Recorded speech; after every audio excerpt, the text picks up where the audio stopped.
Day 33. Jack Monroe had walked past that square a dozen times since arriving in the city, usually with his head down, hands in his jacket pockets, eyes avoiding anyone else's. It was the kind of place where street performers played half-hearted chords for indifferent crowds, and where tourists tossed coins more out of guilt than appreciation. But today, something made him stop. It was a voice, clear, aching, and oddly familiar. It rose above the drone of footsteps, street vendors, and honking cars, cutting through the noise like a thread of light in a dusty room. He turned. A small crowd had gathered near the West Fountain. At the center, beneath the shadow of a leafless tree, sat a young woman with a guitar in her lap. She was singing, no, more than that. She was pouring herself into the music. Her voice trembled not from fear, but from truth. Jack stepped closer. Every note felt raw, stripped of polish, like a diary whispered into the wind. She was blind. It took him a moment to notice, the way her eyes stayed fixed at a vague distance, how her fingers moved with deliberate confidence across the guitar strings. She had no sheet music, no partner, no amplifier. Just that weathered guitar and a small, dented donation box that read, "If you hear me, I thank you." Jack didn't know the song at first, but then came the chorus, and his breath caught. It was a version of an old folk ballad that had once played on loop in the base camps overseas, a song one of his brothers-in-arms used to hum under his breath while cleaning his rifle. That soldier never came home, and now here he was, 10 years later, in an entirely different world, hearing that same melody floating out of the mouth of a stranger who couldn't even see him. He blinked hard, jaw tightening. The air felt thinner. Jack didn't cry. Not in front of strangers. Not since Afghanistan. But something cracked open in him then. A hairline fracture along the edges of numbness he'd carried for years. The girl, no, woman, finished the song with a soft sigh. The crowd clapped politely. A few tossed in coins. Others walked on without a word. Jack stayed. She adjusted the strap of her guitar and reached down to feel the box's contents, her fingers brushing over the loose bills and coins. Then she turned her head slightly, as if she could sense someone still watching. "Are you still there?" she asked, not facing him. Jack stiffened. "Yeah, sorry. That was beautiful. Thank you." She tilted her face toward his voice. "You stood through the whole thing." "I didn't mean to," he said. "It just hit something I thought was gone." She smiled, small but real. "That's what music's for. To find the places we think we've buried too deep." Jack took a step forward. "What's your name?" "Leah," she said. "And you?" He hesitated. "Jack." She nodded once. "Nice to meet you, Jack." The awkward silence that followed felt strangely comfortable. For the first time in weeks, Jack didn't feel like he needed to explain himself or pretend to be okay. "I used to know someone who sang that song," he said quietly. "A good someone?" she asked. He looked down. "The best." Leah reached for her thermos and took a sip. "You're not from here." "Nope, just passing through." She tilted her head. "Looking for something?" He gave a half laugh. "100 things, actually. I'm working 100 different jobs in 100 days. Trying to figure out who I am without the uniform." "That's brave," she said. "Harder than wearing one, I'd bet." He nodded. "Some days, yeah." Another gust of wind passed through the square, rustling the bare branches above them. Jack shoved his hands deeper into his coat pockets. The moment was starting to slip away, but he wasn't ready to leave. Leah seemed to sense that too. "Well," she said softly, "I'm here most days. Same bench, same songs. Come by if you ever feel like listening again." Jack looked at her face, calm, unguarded, with just the hint of a smile playing at the corner of her lips. She wasn't trying to fix him. She wasn't asking questions. She was just present. He nodded. "I might just do that." As he turned to leave, the tune she had sung echoed faintly in his mind. Not the lyrics, but the feeling, the weight and warmth of it, like a letter sent from the past. He didn't look back, but he walked slower than usual, letting the melody carry him through the fading afternoon light. The next morning, Jack was up earlier than usual. He wasn't sure why. Maybe it was the dream he couldn't remember but still felt heavy on his chest. Or maybe it was the song, still lingering in his mind like smoke after a fire. Either way, by 8 a.m., he found himself walking toward the square again, carrying 2 paper cups of coffee from a corner cart. Leah was already there. She sat on the same bench, the guitar on her lap silent, her fingers gently tracing the strings like someone reading Braille. Her face turned slightly toward the sunlight as if she were letting the morning warm her skin. Jack cleared his throat as he approached. She didn't startle. "You came back. I brought coffee," he said, holding out one of the cups. "Black, no sugar." Took a guess. She smiled and reached out carefully. Their fingers brushed as she took the cup. "Your guess is pretty good." Jack sat down on the opposite end of the bench, leaving space between them. The silence settled in, but it wasn't uncomfortable. "You play every day?" he asked after a few minutes. "Most days," Leah replied. "Unless it rains too hard. Then I just write. Songs? Sometimes. Other times just thoughts. Pieces of things I'll probably never say out loud." Jack nodded.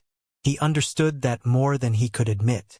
She took a sip, then asked, Do I what? Write? Sing?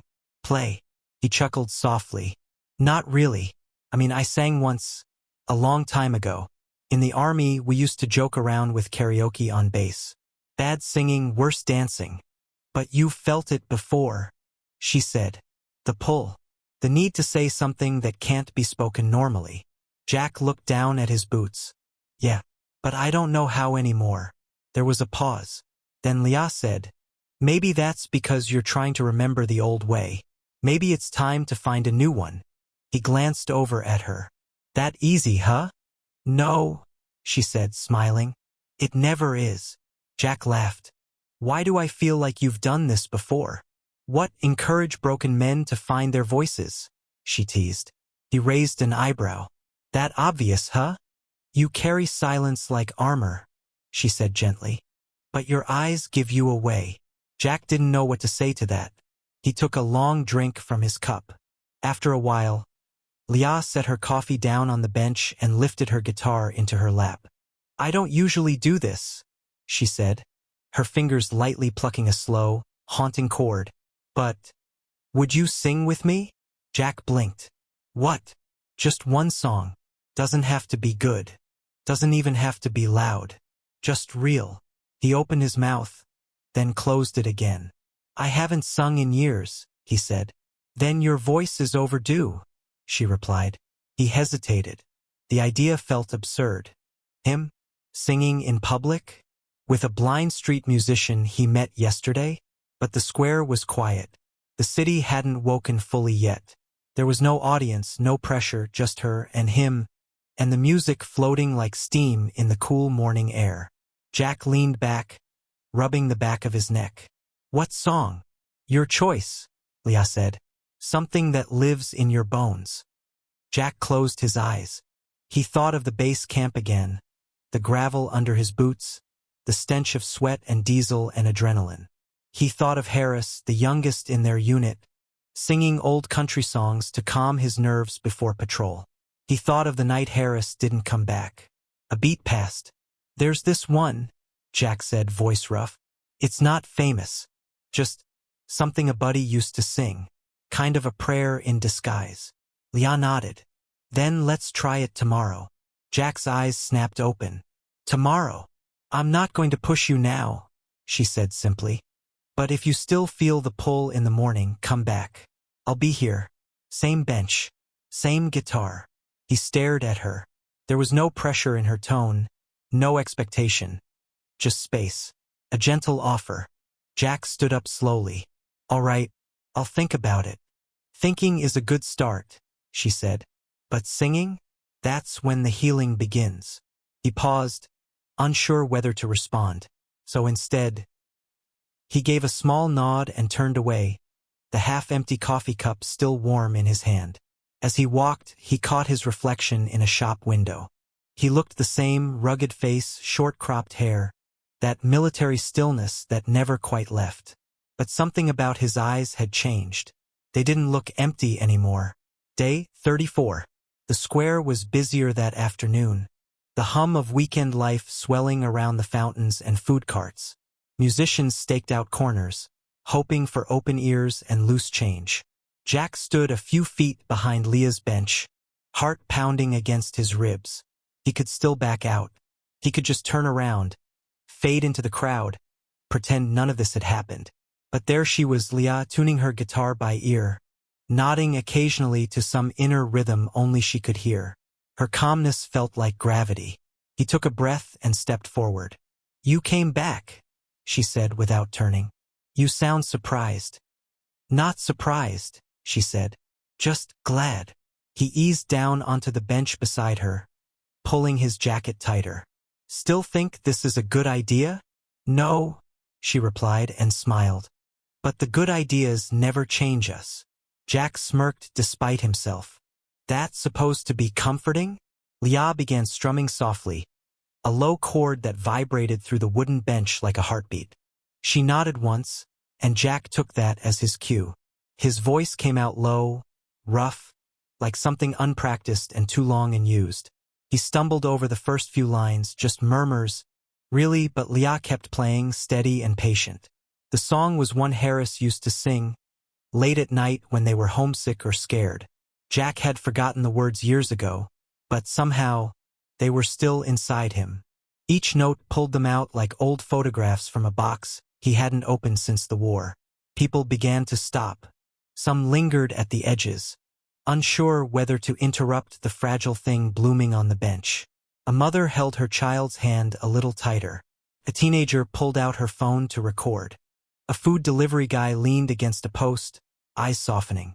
Jack's voice gained shape as the verse continued. Not strong, not trained, but real. Raw. Leah harmonized on the chorus, her voice rising like smoke through his gravel. And in that moment, they weren't two broken strangers. They were a single, stitched melody echoing through the open square. Jack felt it before he saw it.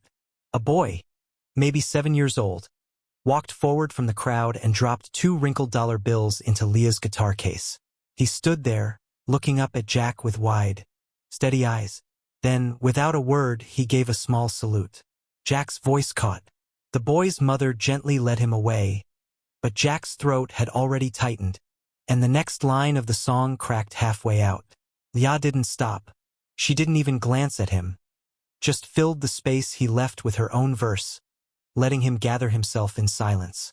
He closed his eyes, tried to steady his breath, but memory had already sunk its claws in.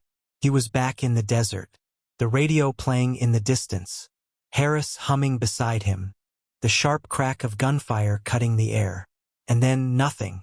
Jack felt the bench under him again, felt his boots on the ground, his lungs filled with cold air. He sang the final chorus through a clenched throat, willing the words to mean something more than just grief. When they finished, there was applause, soft, unsure, then growing. Someone shouted, "That was beautiful." Another dropped a $5 bill into the case. But Jack barely heard them. He stared down at his hands, shaking slightly in his lap. Leah leaned in. "You okay?" He laughed once, a dry sound.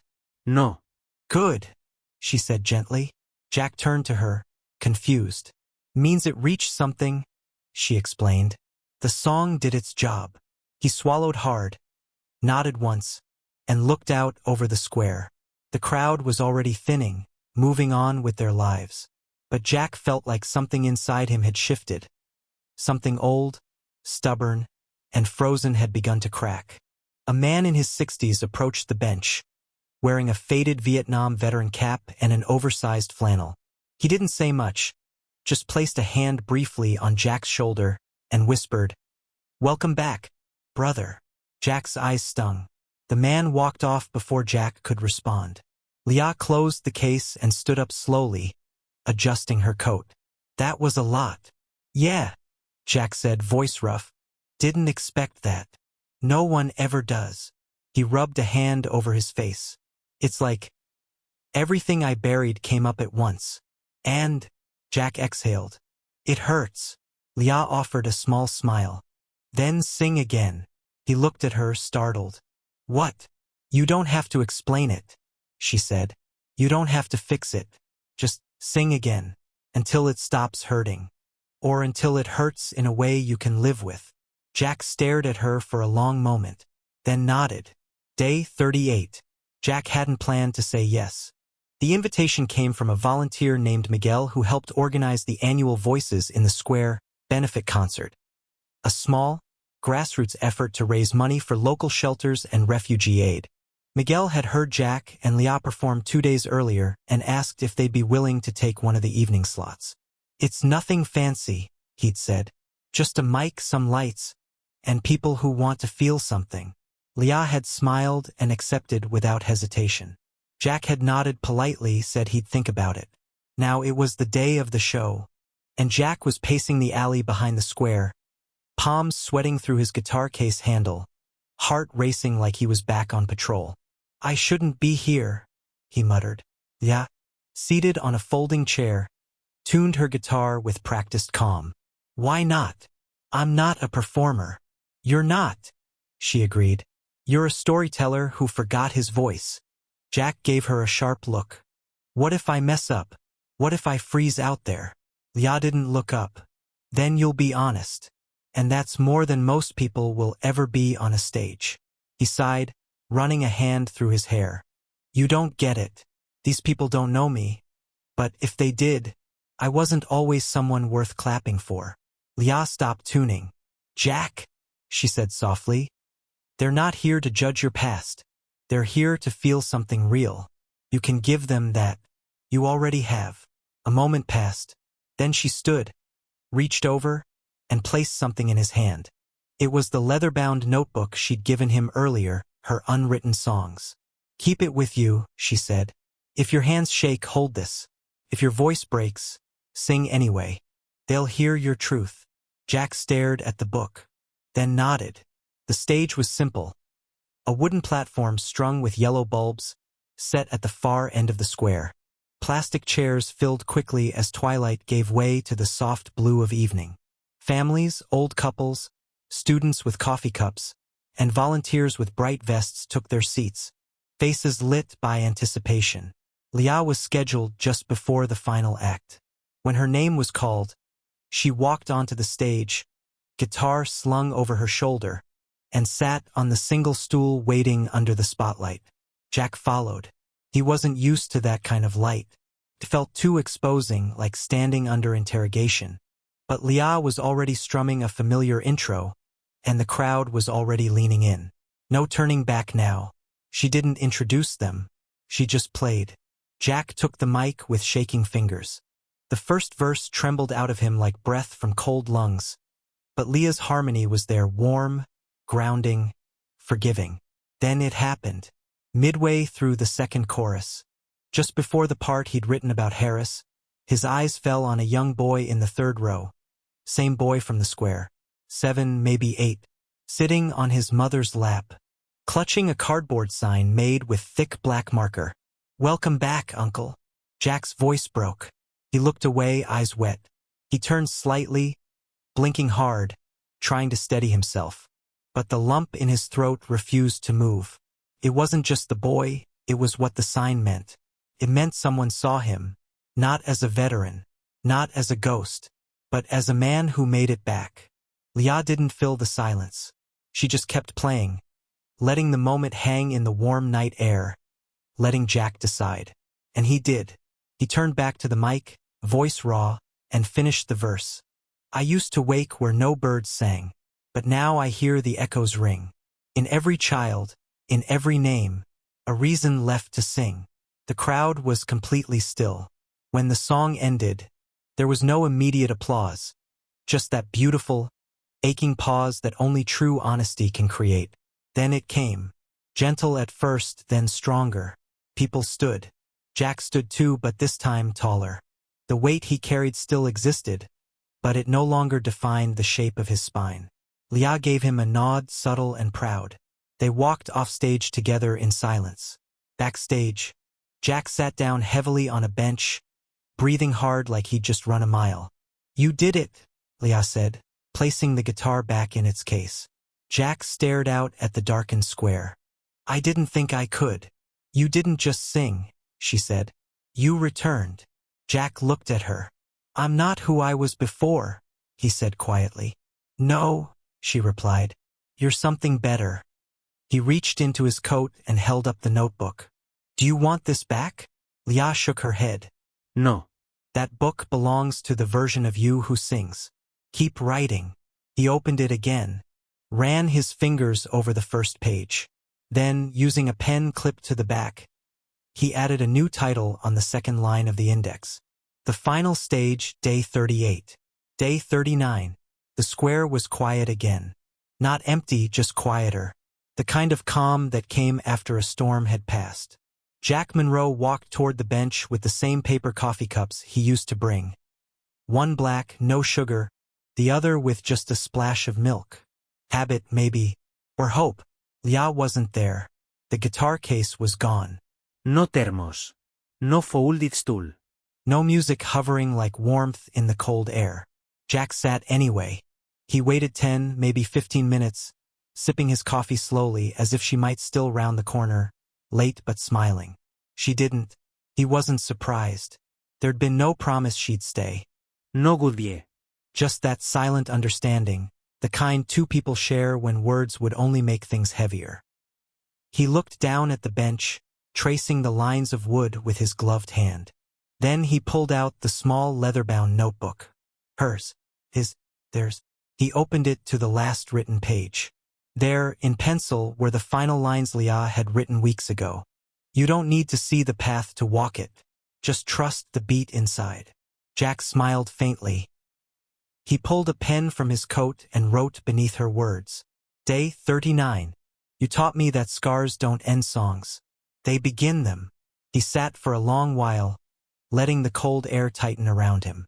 The square began to stir again. Vendors setting up, early joggers, an elderly couple shuffling past with matching scarves. Jack stood, slid the notebook into a small paper bag, and tucked it gently beneath the bench.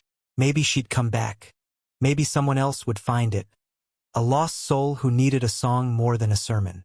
Either way, it was no longer just his. He turned to leave. At the edge of the square, a teenage girl strummed an off-tune guitar, nervously singing the opening lines of a pop song. Her voice cracked once. She looked embarrassed. Jack slowed.